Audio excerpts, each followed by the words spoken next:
Okay, I'm going to read A River Dream by Alan Say. It's one of my favorites. A River Dream by Alan Say. A connection that I have to this book is when I was a kid, my grandfather taught me how to make little fishing flies because he's a fly fisherman. He makes his own flies, and it was something that we did together. And there's a little bit about that kind of thing in this book. So the week that Mark had a high fever, Uncle Scott sent him a small metal box for trout flies. Mark was thrilled to have his uncle's favorite fly box. And what's more, it brought back memories of his first fishing trip. Last summer, Uncle Scott had taken him to a secret place on a sparkling river, and Mark had hooked a rainbow trout with a fly. How the little fish had jumped. More than anything else, Mark wanted to show his catch to his mother and father, but the fish got away and he never caught another. Better luck next time, Uncle Scott had said.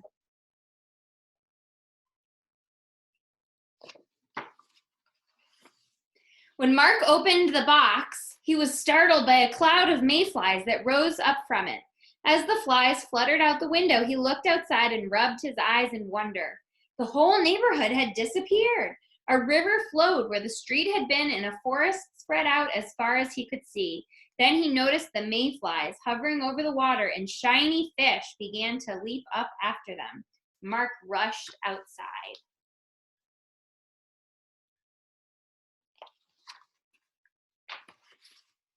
He saw a rowboat bobbing in the shallow water. I wonder whose it is, he whispered. He looked all around but saw no one, but the mayflies had moved down the river with the leaping fish after them. Well, I'm going to borrow this just for a little while, he said, and got into the boat.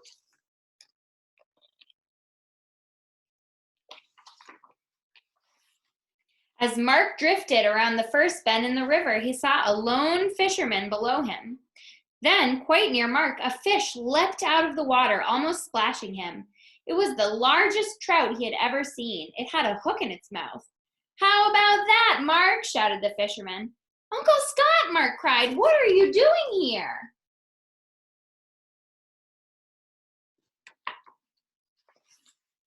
Funny you should ask, said Uncle, reeling in the fish. I was about to ask you what you were doing in my boat. This is your boat? Said Mark.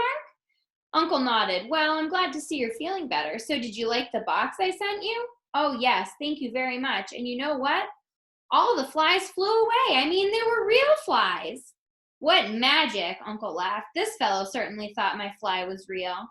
Uncle Scott netted the fish, removed the fly from its mouth, and let it swim away. Mark was amazed.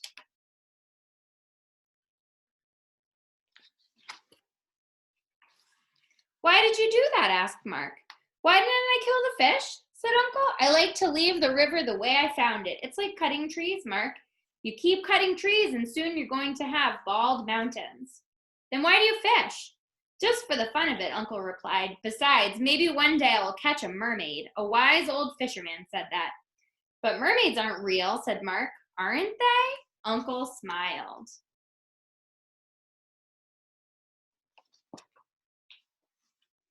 Mayflies began to flit all around them, and rising trout made rings on the water. The magic hour, my boy, said Uncle, climbing into the boat. Do you remember your roll cast?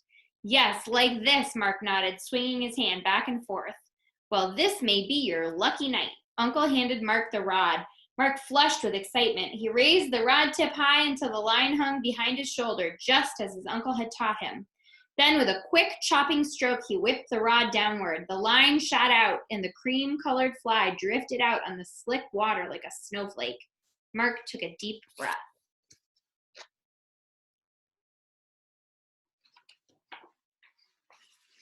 Fine cast, Uncle exclaimed. Now keep your eye on the fly. Remember, you're not going to feel the strike. You're going to see it.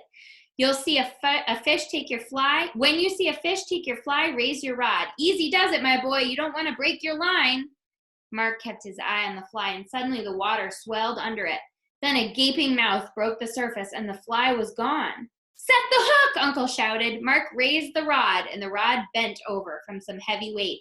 The reel screeched as the line ran out. A large trout leapt in the air.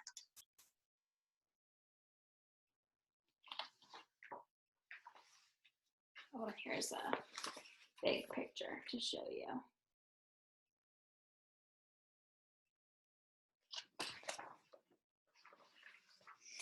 It's bigger than the one you caught, yelled Mark. Some rainbow, Uncle agreed. Let him run. Keep the rod up. The great trout put up a mighty fight, running again and again, leaping and twisting, but it could not break the line.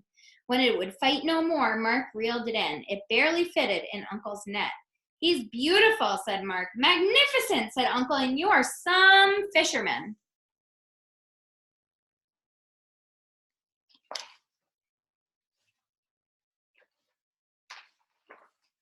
Mark sat down to admire his prize. Can I keep it? He asked finally. Kill it, you mean? Said Uncle. Well, I want to show it to Mom and Dad. It's my fish. That it is, said his uncle. You must kill it quickly. He opened his knife and gave it to his nephew. I have to do it? Asked Mark. It's your fish, said Uncle, lighting his pipe. How? The boy waved the knife. Give it a quick stab there. Uncle Scott pointed at the rainbow's head. Mind your hand, it's very sharp. Mark stared at the gasping fish, then at the gleaming blade. Make a prediction. What do you think he's going to do?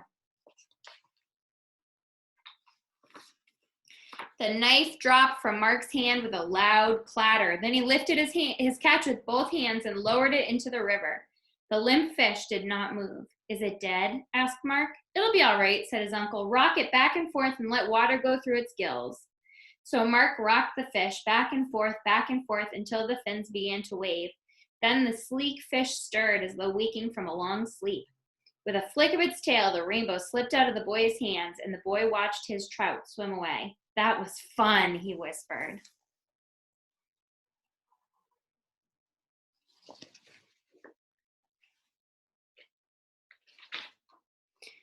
So what's the use in fishing if you don't keep any fish? Uncle Scott asked. Oh, it's good to leave the river the way I found it, said Mark. Besides, I might catch a mermaid someday. That's my man, Uncle said, laughing. Just for that, I'm going to build you a rod. A rod like yours? Shouted Mark. Exactly like mine, with your name on it, said Uncle. Just then they heard somebody talking quite nearby. Sounds like a woman, said Uncle Scott. Maybe that was your mermaid. They looked upstream and saw a house. All the windows were lit except for Mark's. It was still open, and his mother's voice came drifting out of it. I kept you long enough, Uncle Scott said, and took the oars.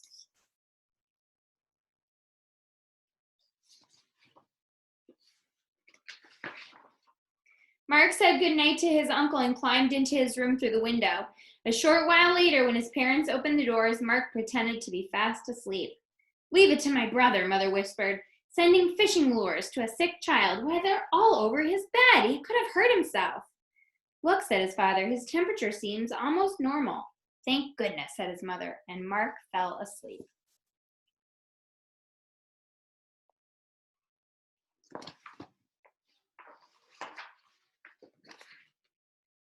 The end.